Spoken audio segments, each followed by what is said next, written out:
Hello you awesome individuals! Welcome to the Ultimate Vi Guide. I have literally played over 200 games with 53% win rate. Well, it was at 56 before with all the different testings I was doing, but I'm not too worried about that.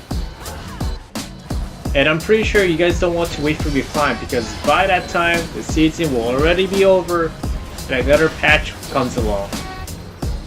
In this guide, please keep in mind that this is not a generic guide. This guide doesn't work for anyone in Silver 3 and below or Diamond simply because the game ends too fast and your teammates are not able to utilize you correctly. Especially if you're in Bronze, you have other things to worry about. Also, I highly advise everyone to play all the other roles before jungling. However, if you decide to say, I do have information that will be beneficial to you.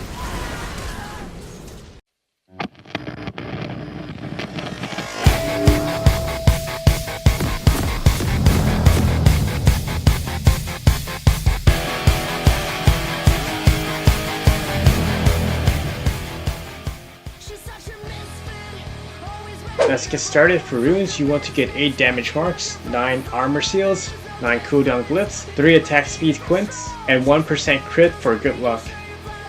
Some of you guys might be wondering, why do I need attack speed even though Vi is a bursty bruiser? And the answer is, you can't jungle without enough attack speed. I had this combination of damage, attack speed, and cooldown to work in conjunction with the 2 passive Vi has, and armor helps you tank. For Masteries, I go 12, 18, and 0. I get Green Father's Gift to help me jungle faster, and for ganking, Thunderlords because that works with Vi's passive to deal extra damage every 3 hits. Items. First off, I start off with the Hunter's Machete and a refillable potion. Then I usually go back immediately to get the Hunter's Talisman. At this point, you might be wondering, why am I going back right now? It's okay if you don't understand.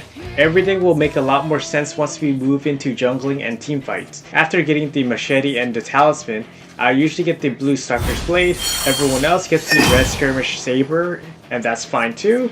This is up to your preference. I get the Stalker's Blade in case I miscue or something. Then I get the Warrior Enchantment. Alternatively, you can get the Cinderhulk or Blood Razor if you need to go tanky or if there are a lot of tanks on the other team. For the most part, I recommend getting the Warrior Enchantment. Keep in mind, if you get 2 kills and you're ahead with 1300 gold, you can skip your jungle item, but if you're behind, don't skip your jungle item. The next item you get is situational.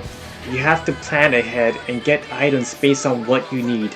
To make things clearer on your build path, here are some sample items you can get next. I recommend that everyone get the Sheen to turn into Triforce as a standard build.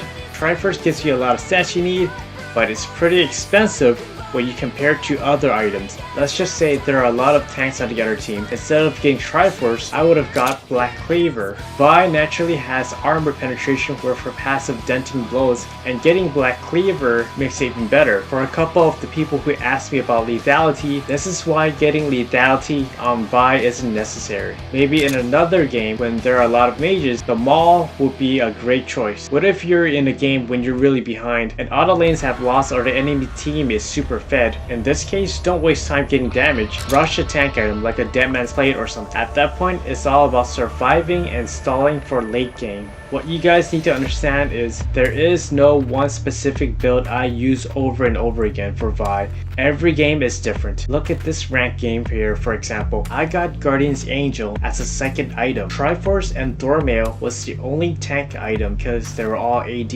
and I went 13 and 5. I had to kill everyone and carry that game hard. If we keep on scrolling down to my other games, you'll see that I don't always get Triforce, and it's not about getting kills, it's about doing what you need to win the game. Let's look at this one here. This was a special game where my team never pushed any lanes or did anything, so I had to get a ZZ Rut and a banner to win the game. Even though I went 5 and 7 and I didn't kill everyone like in the other game, that's what I had to do to win the game. If you guys still don't understand, copying the same build over and over again doesn't work. It's not the same as as playing ADC where you built the same thing for damage. Vi can go both damage and tank. I know a lot of you guys look up guides online. For the most part, they usually have the same build or they copy each other over and over again. Not only that, when you look at when the guide is made or updated, a lot of these are already outdated, even though some of these are only a couple months old. We are on patch 7.9, 7.10, 7.11, whatever. And we have the 2 new jungle items with the tank item changes. I can guarantee you that what other people put up, even from the pros, isn't optimal for what's current. Let's look at the first one that was on patch 7.3 made 3 months ago from a plat player. I'm not saying he's bad or his guide is bad or anything. His guide was probably amazing at the time, but Riot changed Banshee and now Banshee is an AP item. That doesn't work with Vi. There is only one that is updated with the current patch that I see. Most likely this guy was using Banshee before and now he switched it with a mall and that was it. This gold person here doesn't need to wait for some pro player to come up with an update or a guide or something so he can copy. He understands the game and how to play Vi, and he can already adapt to whatever changes that happens. This is why I'm making the guide as general as possible so you understand why I get the items I get and why I do the things I do. So 1 year from now, you don't have to ask me to make an update or a new video for every patch that Riot makes to screw with the game. If you understand what I'm telling you so far, you are already ahead of everyone. For the people who don't understand yet and you need some sort of concrete build path, there are some generalized paths that should help you. If you are relatively new, I recommend everyone to follow the tankish build path. You need to get some sort of damage item like Triforce or Black Cleaver, maybe both if you really want. But after that, build straight tank. The Blade of the Rune King at the end is optional if you needed to kill tanks. The semi-tank build is one of my favorite build paths to go into. First one on the left is what I was using before patch 7.9. With that build, you have around 4k health and 300 attack damage at the end. You don't have a lot of armor, but that amount of health and sustain makes up for it. Once you go into a fight and you get bursted down really low, instead of going back to base, all you need to do is step out of the fight and wait a couple of seconds for Warmocks to bring you back to full health. If you're worried about ADCs like Vayne that builds Blade of the Rune King, with the amount of damage and burst you have, they usually die when you knock them up and ult them down, so it's not a huge issue. Problem with this kind of build is that it takes time to build up the health and damage, which means you have a slow start. The new semi-tank build on the right I start using after the patch doesn't take time to ramp up. You have a good amount of damage throughout the entire game from beginning to end. You have 350 attack damage instead. That is 50 more than the other one. Instead of relying on a large health pool, you are squisher and you rely on the item passive from Maw, Guardian's Angel, and Search Gauge to survive. The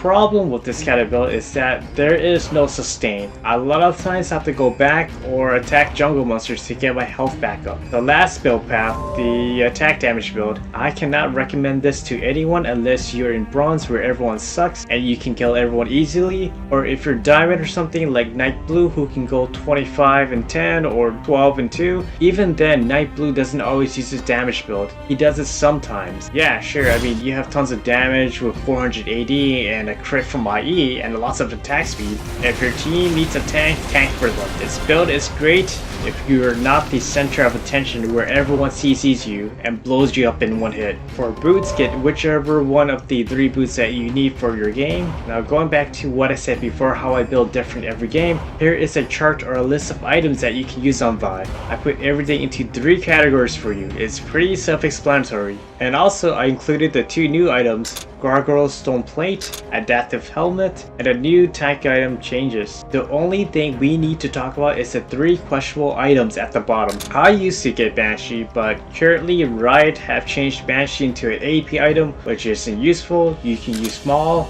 Edge of Night, or Adaptive Helmet as a replacement. As for the other 2 active items, Edge of Night and Gargoyle Stone Plate, I can never use the active properly. This is why I rarely get Edge of Night. Sometimes it's kind of hard to predict when something's gonna happen or if someone's gonna jump out of the bush or something. This is why I get Maul instead. If you're really good at using it, then by all means get it. Don't Plate, on the other hand, it's a lot easier to predict when I use it, and even without the active, it still has a passive which is good for team fights. But keep in mind, you need to get some sort of health item to go with it.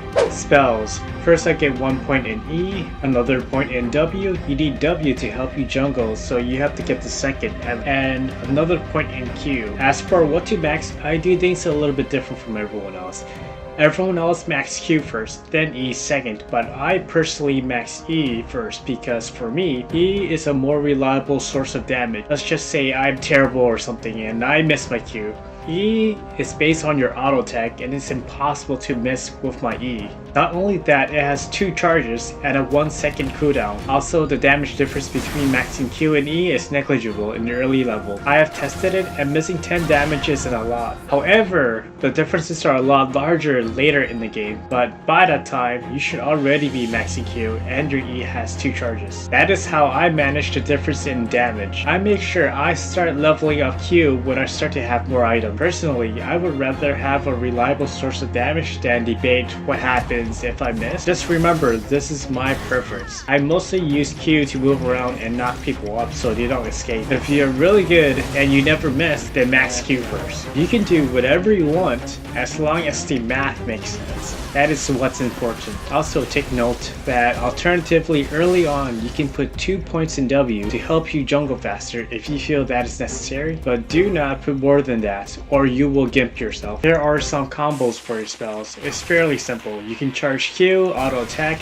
and then E.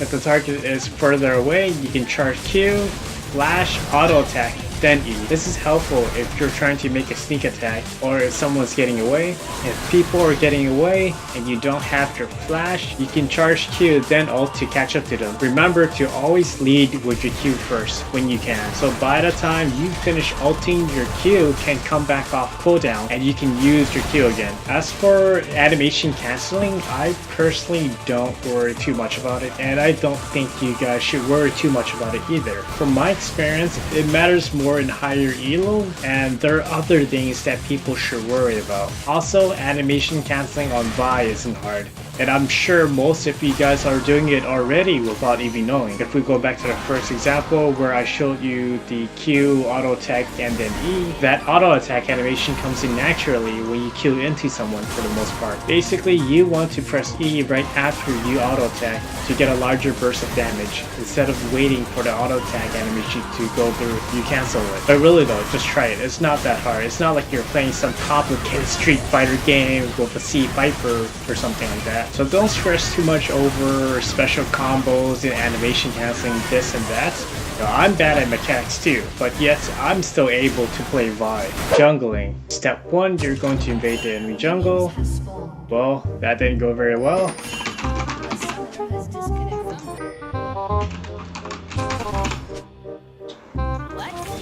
Never mind. Step 2, you're not going to invade the enemy jungle. Let's try starting in your own jungle.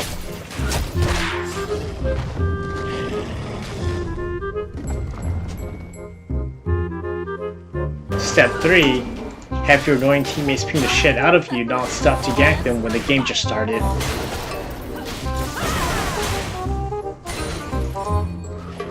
Jesus, this person.